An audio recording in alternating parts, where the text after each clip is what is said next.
Hello and welcome to one and only Prabha. உளுந்து வடை செய்ய போகிறோம். அதுக்கு இப்போது ஒரு ஆழாக்கு வெள்ளை முழு உளுந்து எடுத்துருக்கேன். இதை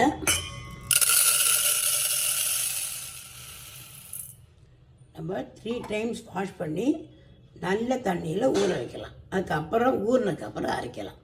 இப்போ உளுந்து ஊறியாச்சு, 2 hours ஆயிடுச்சு. உளுந்து நினச்சி நம்ம இதில் போட வேண்டிய சாமான் கருவேப்பிலை, பச்சை மிளகாய், இஞ்சி. சால்ட்டுங்கிறது நம்ம கடைசியாக போட்டுடணும். ஏன்னா முதல்ல போட்டால் தண்ணி விட்டுடும் அது உளுந்து மாவு. இப்போ நம்ம இதெல்லாம் போட்டு உளுந்து அரைக்கிறோம்.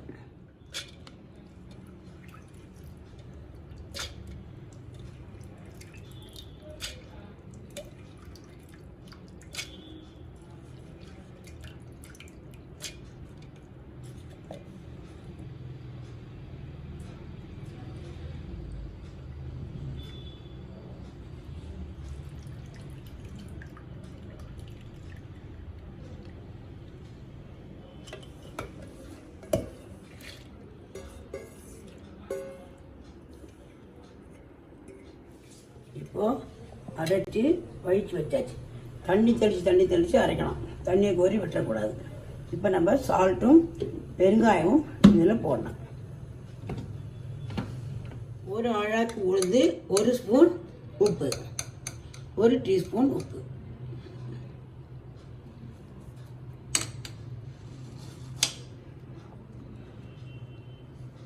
கொஞ்சம் அரைக்கும் போது பெருங்காயம் போட்டிருக்கோம்.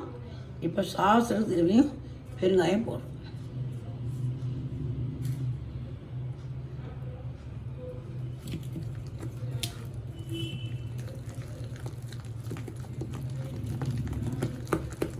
இதுதான் இதோட மேஜிக்.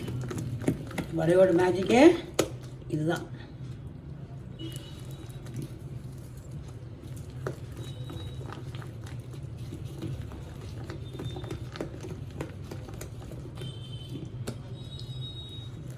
இப்படி பண்ணால் அது பஸ்ஸுன்னு இருக்கும் மாவு.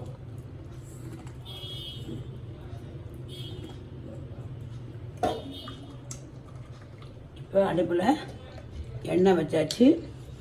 எண்ணெய் காஞ்சின்னு இருக்கு. வடை போகிறதுக்கு எண்ணெய் ரெடி.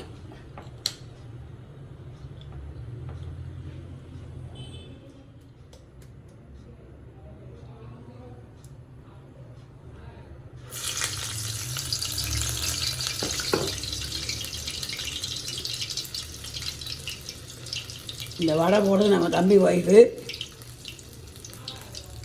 வந்து வடை எக்ஸ்பர்ட்.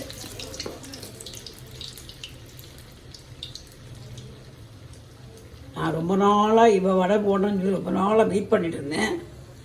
எஸ், அப்படியே அந்த ஆப்பர்ச்சுனிட்டி கிடச்சிது.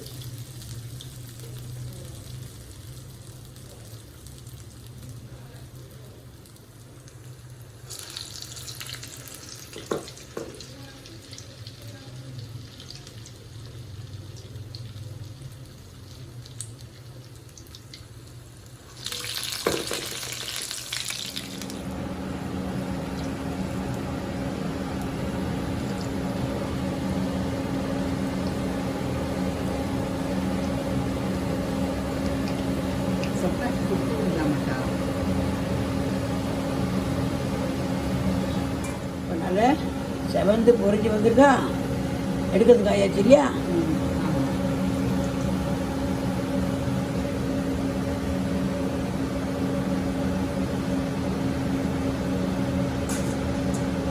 உன்னை சேர்த்து எடுத்துக்கலாம். ஆயிடுச்சுனாக்கா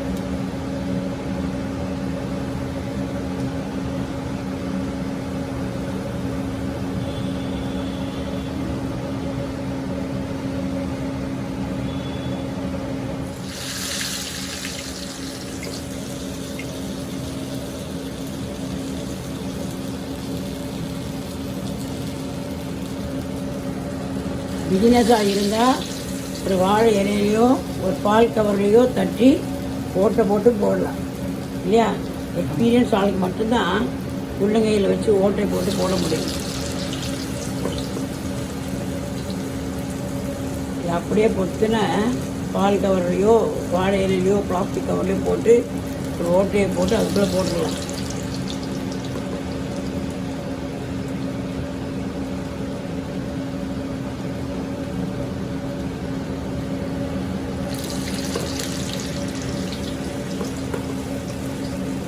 இங்கே பக்கத்தில் ஒரு தண்ணி வச்சுருக்காங்க. இதில் ஒரு வாட்டி முக்கி எடுத்தோம்னா கையை ஒட்டாமல் அந்த வடை மாவை கையில் எடுக்க முடியும். வடை சாம்பார் ரெடி.